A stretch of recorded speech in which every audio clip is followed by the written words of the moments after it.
एक स्कूल के फंक्शन में ग्रुप फोटो शूट की प्लानिंग हुई। हेडमास्टर फोटोग्राफर से बोला 20 रुपए बहुत होते हैं, स्कूल में 1600 बच्चे हैं, 10-10 रुपए में फोटो निकालो। फिर हेडमास्टर टीचर से बोला फोटो के लिए सभी बच्चों को 30-30 रुपए लाने को बोल दो। टीचर क्लास में बोला सुनो बच्चों, कल तुम लोगों का फोटो शूट होगा, सब बच्चे अपने अपने घर से 50-50 रुपए लेकर आना। तो एक शरारती बच्चा घर जाकर बोला मम्मी कल फोटो शूट होना है, तो उसके लिए टीचर ने 100 रुपए मंगाए हैं।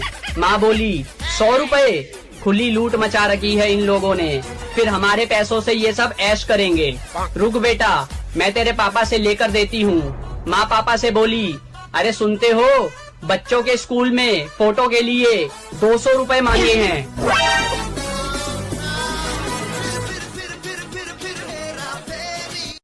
एक पिता अपनी बेटी के लिए लड़का देखने गया। उन्होंने लड़के के पिता से पूछा छोरो काई करे है? लड़के के पिता ने कहा सीए है। उन्होंने पूछा छोरा की बहन काई करे है? पिता ने कहा वाह भी सीए है। उन्होंने फिर पूछा छोरा की माँ काई करे है? पिता ने कहा वाह भी सीए है। उन्होंने फिर पूछा अरे वाह सब सीए है, मतलब आप भी सीए ही होगा? लड़के का पिता ना मैं तो घाघरा ब्लाउज कटिंग करूं, ये सब लोग सीए हैं।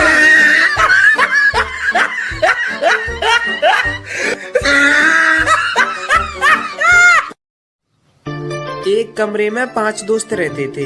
एक का नाम था पागल, दूसरे का नाम था बेवकूफ, तीसरे का नाम था दिमाग, चौथे का नाम था कोई नहीं, पांचवे का नाम था किसी। एक दिन कोई नहीं ने किसी को मार दिया। उस वक्त बेवकूफ बाथरूम में नहा रहा था और दिमाग घूमने के लिए गया था। तभी पागल पुलिस को फोन लगाता है, हेलो पुलिस, कोई नहीं ने किसी को मार दिया।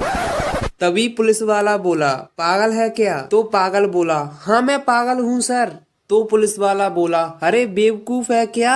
तभी पागल बोला अरे सर बेवकूफ तो बाथरूम में नहा रहा है। तो पुलिस वाला बोला अरे तेरे पास दिमाग नहीं है क्या? तभी पागल बोला अरे सर वो तो घूमने के लिए गया है। तो पुलिस वाला बेहोश। एक आदमी के दरवाजे पे उसकी मौत खड़ी थी। आदमी ने दरवाजा खोला तो मौत ने कहा आज तुम्हारा आखिरी दिन है, मैं तुम्हें लेने आई हूँ। आदमी ने कहा पर मैं तैयार नहीं हूँ। मौत ने कहा पर मेरी लिस्ट में अगला नाम तुम्हारा ही है।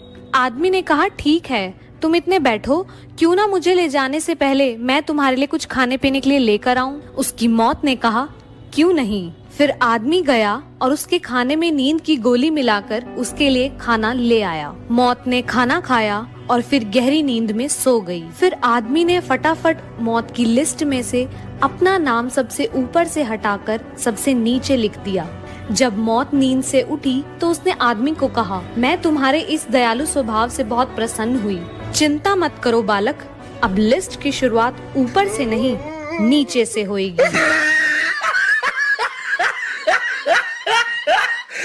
चलो बेटा अंकल को पोएम सुनाओ। हाँ बेटे सुनाओ सुनाओ। नमस्ते अंकल। एक कौवा प्यासा था, घड़ा में पानी नहीं था, कौवा मर गया।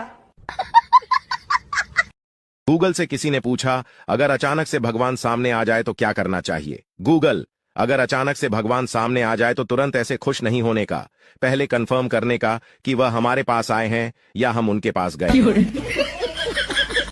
जापान ने एक चोर पकड़ने वाली मशीन का आविष्कार किया। जब उस चोर पकड़ने वाली मशीन का एक्सपेरिमेंट अमेरिका में हुआ तो मशीन ने चोर को 10 मिनट में पकड़ लिया, और जब चाइना में एक्सपेरिमेंट हुआ तो मशीन ने चोर को 5 मिनट में पकड़ लिया, और जब आखिर में इंडिया की बारी आई तो 2 मिनट में मशीन ही चोरी हो गई भाई साहब। कल मैं घर लेट पहुंचा तो पापा ने पूछा कहाँ था तू?